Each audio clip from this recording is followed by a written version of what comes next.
لأن أغلب الناس صاروا ما يستاهلون يسمعون منا كلمة، صاروا ما يستاهلون بأنهم يكونون حوالينا لو بحرف.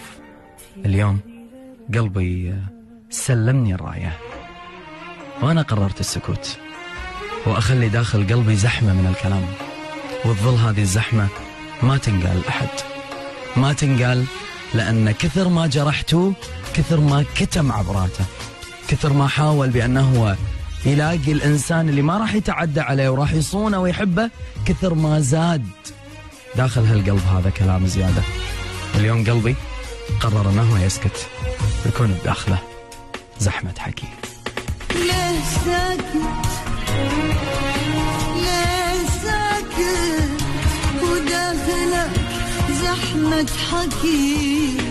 ليه تضحك وفيك عبرات وبكي؟